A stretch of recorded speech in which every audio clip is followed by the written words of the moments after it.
he always said it the same way. Whether we met in the strawberry patch, or in the church parking lot, or at the Saturday morning breakfast table, his greeting was the same. He always called me by my name. He'd say, "Hello, Emily, my grandpa." Now picture 7-year-old Emily, and 11-year-old Emily, and yes, even 17-year-old Emily bounding up the stairs or down the lane to meet him, running to greet her hero. She hollers, "Hi, Grandpa!" And he answers, "Hello, Emily." Always the same. Her call and his response. You know, his response could have been, "Hi," or "How are you?" But it wasn't. He had me at hello, but he also said Emily. And those 3 extra syllables, they whispered, "I see you.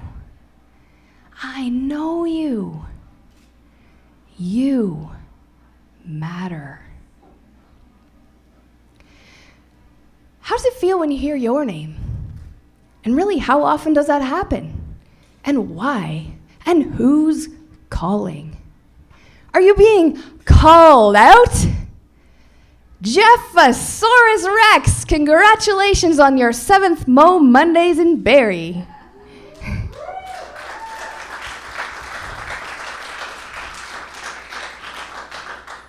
Or are you being called out? Jeff, my office now.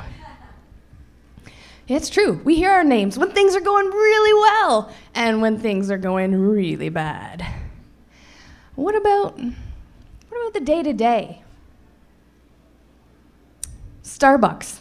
You know, for the price of a fancy coffee, Starbucks will call your name. They call me Grande Vanilla Latte for Emily. Or at work, you hear your name at work. "Emily, we're going to need you to work the weekend." "Emily Nichols, line 1, please. Emily Nichols, line 1. But that's all just functional. It's not really meaningful. So how about the people we teach, lead, and love?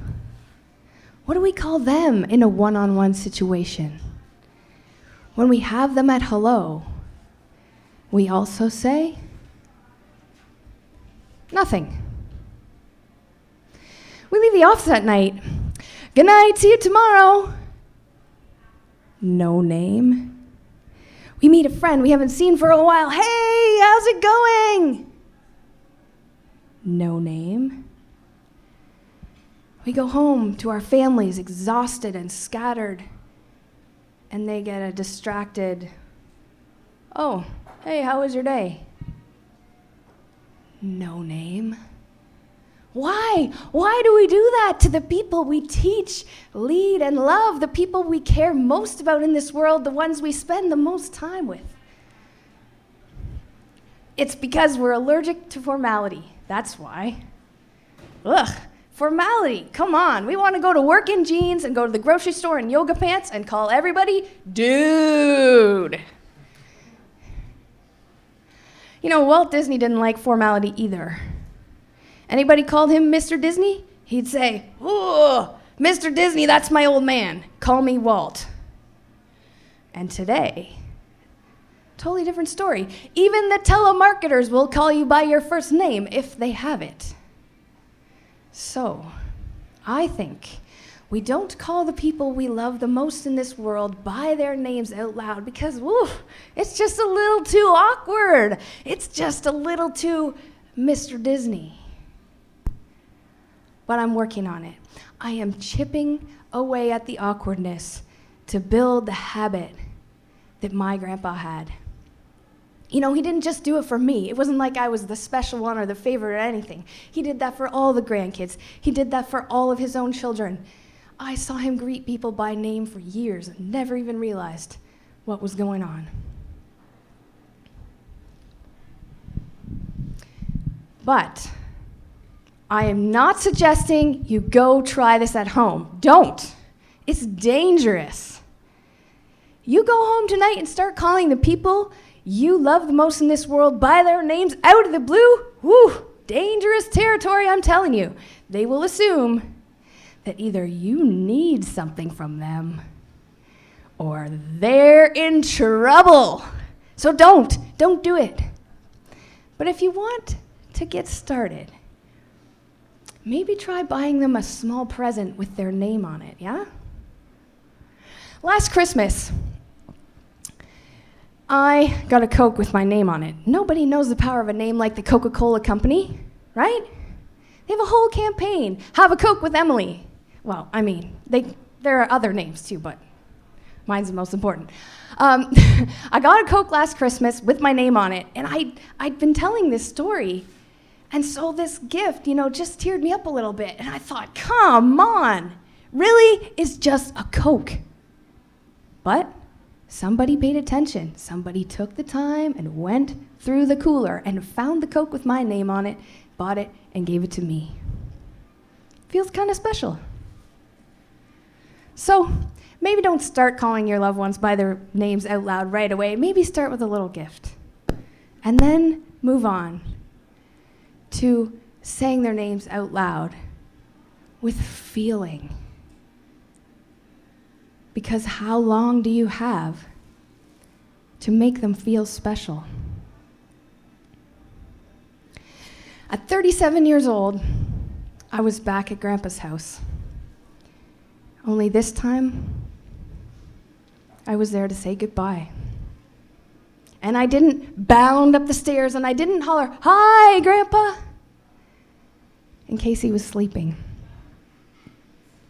I stopped in the kitchen. All my aunts and uncles were there. I got hugs all around, greeted my mom, and Grandpa spoke first from the next room. "Is that Emily?" "Yes, Grandpa, I'm here." So there we were, 93-year-old Grandpa and 37-year-old Emily. And we talked and we laughed about all that everyday stuff we did together, picking strawberries and setting up for the church bazaar and sitting down together at the Saturday morning breakfast table. And then we said goodbye. And I walked back through the kitchen and sat down in the bay window, put my head in my hands. There was no "Hello, Emily" that day, and I was never going to hear it again. Except I have heard it again. Since I started telling this story, people come back to me and they say, "Emily, I'm learning my students' names. Emily, I'm calling my kids by name." Man, that makes my heart skip a beat, because then I know that my grandpa's legacy lives on, that he is still having a positive impact in this world. Because he had me at hello, but he also said Emily.